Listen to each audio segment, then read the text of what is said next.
الحمدللہ وحدہ لا شریک لہ والصلاۃ والسلام علی من لا نبی بعد۔ پارہ نمبر 25 سورہ حامی میں سجدہ چل رہی تھی تو اللہ تعالیٰ نے پارہ نمبر 25 کی شروع فرمایا الیہ یرد علم الساعہ، قیامت کا علم اللہ کو ہے، اللہ کے علاوہ کوئی نہیں جانتا۔ قیامت کب آئے گی اللہ ہی جانتا ہے، اس پر بحث نہ کرو، بس قیامت کی تیاری کرو۔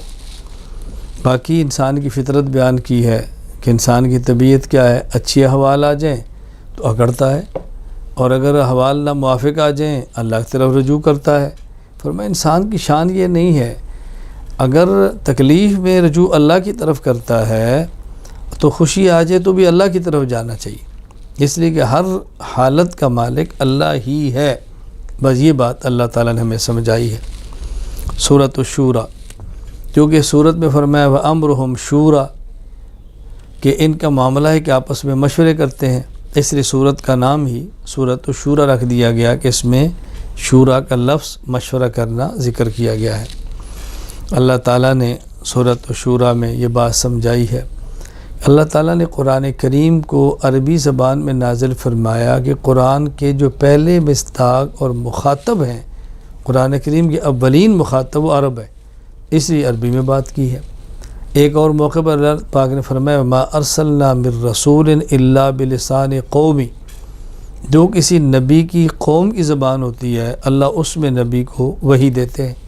رسول اللہ صلی اللہ علیہ وسلم کی قوم عرب ہے، ان کی زبان عربی ہے، اللہ تعالیٰ نے ان کو قرآن کریم تو وحی بھی عربی کے اندر دی ہے لتنذر ام القری ومن حولها۔ پھر اللہ تعالیٰ نے ایمان والوں کی صفات کا ذکر فرمایا ہے کہ ایمان والے کون ہیں؟ اللہ پر بھروسہ کرتے ہیں، بے حیائی کے کاموں سے دور رہتے ہیں، اپنے کام مشروع سے کرتے ہیں، اللہ تعالیٰ کے بندوں کو معاف کرتے ہیں، فرما برداری کرتے ہیں، نماز کی پابندی کرتے ہیں، اللہ کے راستے میں مال کو خرچ کرتے ہیں، ظلم اور زیادتی نہیں کرتے، کوئی ان کے اوپر ظلم کرے تو معاف کرتے ہیں، ظلم کا بدلہ لینا چاہیں تو اتنا ہی لیتے ہیں جتنا شخص نے ظلم کیا ہے، حد سے تجاوز نہیں کرتے۔ پھر اللہ تعالیٰ نے سورت کے آخر میں نبی پر وحی کے نازل کرنے کے طریقے بیان فرمائے۔ اللہ تعالیٰ پیغمبر پر وحی کیسے نازل فرماتے ہیں؟ کبھی تو اللہ تعالیٰ نبی کے دل میں کوئی بات ڈال دیتے ہیں، یہی وحی ہے۔ کبھی پردے کے پیچھے نبی کو اللہ نظر نہیں آتے، نبی سے گفتگو ہو جاتی ہے، جیسے موسیٰ علیہ السلام سے مکالمہ ہو رہا ہے، یہ بھی ایک وحی کا طریقہ ہے۔ کبھی اللہ تعالیٰ فرشتہ نازل فرماتے ہیں اور فرشتے کے ذریعے پیغمبر کو بات سمجھا دیتے ہیں، یہ بھی ایک وحی کا طریقہ ہے۔ تو یوں وحی کے نازل ہونے کے مختلف طریقے اللہ پاک نے سورت کے آخر میں بیان فرما دی ہے۔ سورۃ الزخرف، کیونکہ سورت میں ایک لفظ آیا ہے زخرفہ، سونا، سونے کی بنی چیزیں، اس لیے سورت کا نام ہی سورۃ الزخرف ہے۔ سورۃ الزخرف، چونکہ سورت میں ایک لفظ ہے زخرفہ، اسی مناسبت سے اس سورت کا نام بھی سورۃ الزخرف ہے۔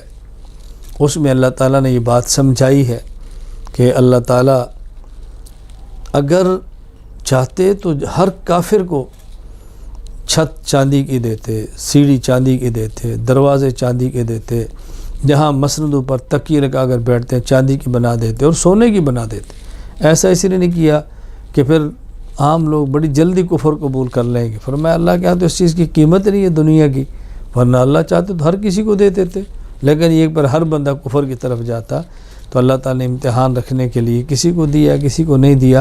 خیر اس صورت میں زخرفہ کا لفظ ہے، اس لیے صورت کا نام بھی سورۃ الزخرف رکھ دیا گیا ہے۔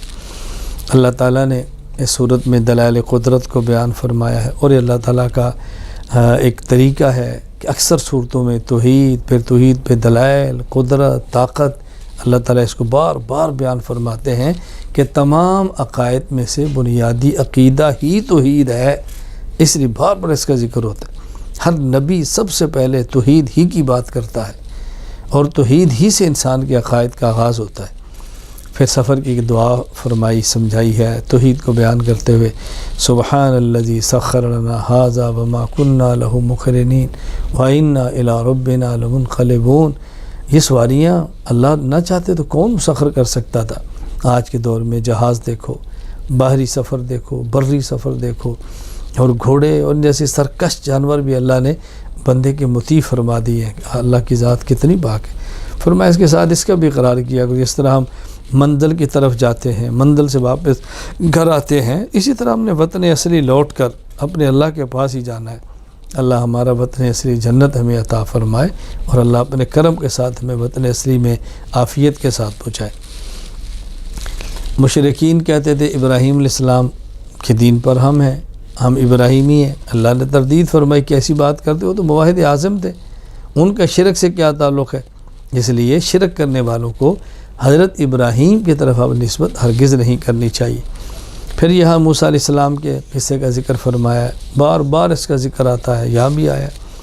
حدیث علیہ السلام کا واقعہ بیان فرمایا ہے کہ ان کے بارے میں مشرکین طرح طرح کی باتیں کرتے تھے. اللہ فرماتے ہیں پاک دامن ہے، ماں ان کی پاک دامن ہے، اللہ کے بندے ہیں، اللہ کے نبی ہیں، کیا تم ان کے بارے میں ایسی باتیں کہتے ہو جو ایک نبی کی شان کے لائق نہیں ہے؟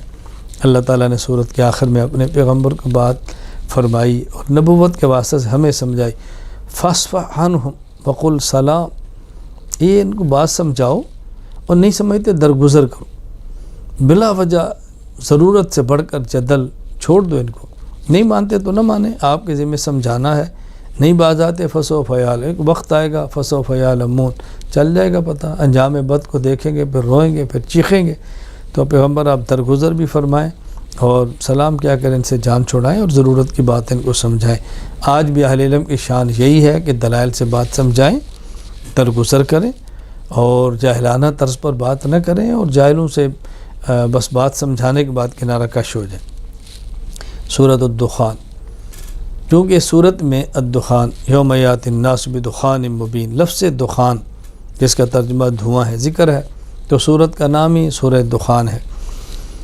کفار مکہ پر قحط آیا، ان نے کہا آپ دعا کرو، یہ قحط ٹل جائے تو آپ کی بات مانیں گے.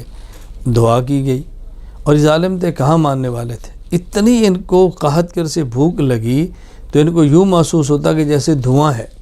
حضرت عبداللہ بن مسعود رضی اللہ عنہ کی تفسیر یہ فرماتے ہیں کہ آنکھوں کے سامنے دھواں ان کو محسوس ہوتا. تو خیر چونکہ دخان کا ذکر ہے تو اس لیے سورت کا نام بھی دخان ہے. تو مشرکین مکہ نے ہمیشہ بدعہدی کی ہے اور یہ کوئی نئی بات نہیں ہے، پہلے نبیوں کے ساتھ بھی ایسے تھا. آپ کوئی تکلیف آتی نبی سے کہتے دعا کرو، پیغمبر دعا کرتے، تکلیف ٹل جاتی ہے، دوبارہ پھر وہی سرکشی شروع ہو جاتی. یہ بات ہمیں اہل ایمان کو غور کرنی چاہیے. اگر تکلیف آئی ہے، اللہ سے دعا مانگی ہے، اللہ نے تکلیف ہٹا دی ہے، تو پھر دوبارہ ان گناہوں کے اندر نہ جائیں، اپنے آپ کو محفوظ کریں اور بچائیں، اللہ کی نعمتوں کا شکر ادا کریں. اللہ تعالیٰ نے یہاں بطور خاص ذکر فرمایا انا انزلناہ فی لیلۃ مبارکہ، قرآن کریم کو اللہ نے برکت والی رات میں نازل فرمایا ہے.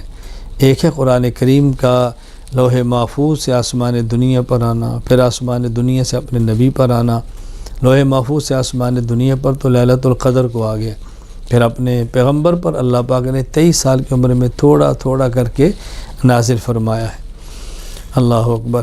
آخر میں اللہ تعالیٰ نے جہنم کا ذکر کیا، رسول اکرم صلی اللہ علیہ وسلم کو تسلی دی ہے. فرمایا دیکھو اہل ایمان جنت میں جائیں گے، یہ تمہارے مخالف جہنم میں جائیں گے. فرتقب، پیغمبر آپ بھی انتظار فرمائیں، وہ بھی انتظار کر رہے ہیں. فیصلہ تو آپ کے حق میں ہے، فتح تو آپ کیوں نہیں ہے. انجام بد ان کو دیکھنا پڑے گا، تو آپ حوصلہ رکھیں، تسلی رکھیں، دل بڑا رکھیں. سورۃ الجاسیہ، چونکہ سورت میں بطرا کل امت جاسیہ، امتن کی صفت جاسیہ ہے جس کا معنی ہوتا ہے گھٹنوں کے بل بیٹھنا، تو اس لیے یہ سورت کا نام ہی سورۃ الجاسیہ ہے. اللہ تعالیٰ نے اس سورت میں قرآن کریم کی عظمت کو بیان فرمایا ہے. اللہ تعالیٰ کی عظمت، جلال، اس کا اللہ پاک نے ذکر فرمایا. اور پھر اس سورت میں اللہ تعالیٰ نے بنی اسرائیل کی سرکشی، اسرائیل، اسرا کا معنی عبد، ایل کا معنی اللہ. حضرت یعقوب علیہ السلام کہتے ہیں اسرائیل عبداللہ، ان کے 12 بیٹے تھے، ان سے آگے جو نسل چلی ہے انہیں کہتے ہیں بنو اسرائیل، یعنی اسرائیل عبداللہ یعقوب کی اولاد. اس کا بار بار قرآن کریم کے اندر ذکر آتا ہے. تو بنی اسرائیل کی سرکشی کا ذکر کیا، پھر ان کا انجام بیان کر کے مشرکین کو ڈرایا ہے کہ جس طرح انہوں نے پیغمبر کی بات کو نہیں مانا اور تباہ و برباد ہوتے رہے، تم بھی پیغمبر کی بات نہیں مانو گے تو تباہ و برباد ہو جاؤ گے. اور واقعتاً جن لوگوں نہیں مانا، بدر میں قتل ہوا ہے، کوئی احد میں قتل ہوا ہے، کوئی کسی جگہ پہ برباد ہوا ہے. اور دائمی پھر ابدی عذاب کے مستحق ہوئے۔ ابو لہب کا انجام دیکھو اور ابو جہل کا انجام دیکھو، کس طرح انجام بد کے ساتھ یہ دنیا سے گئی، اللہ تعالیٰ نے کو سمجھایا ہے۔ اللہ تعالیٰ نے پھر اس پارے کے آخر میں سورۃ الجاسیہ میں قیامت کی منظر کشی کی ہے، وَتَرَى كُلَّ أُمَّةٍ جاسیہ، گھٹنوں کے بل پڑے ہوں گے، تڑپ رہے ہوں گے، چیخ رہے ہوں گے اور موت کو پکاریں گے۔ فرمایا ایک موت نہیں، آج تم کئی موتیں بھی پکارو، کون ہے تمہیں اللہ کے عذاب سے بچانے والا؟ اللہ تعالی ہم سب کو آخرت کی تیاری کی توفیق عطا فرمائے۔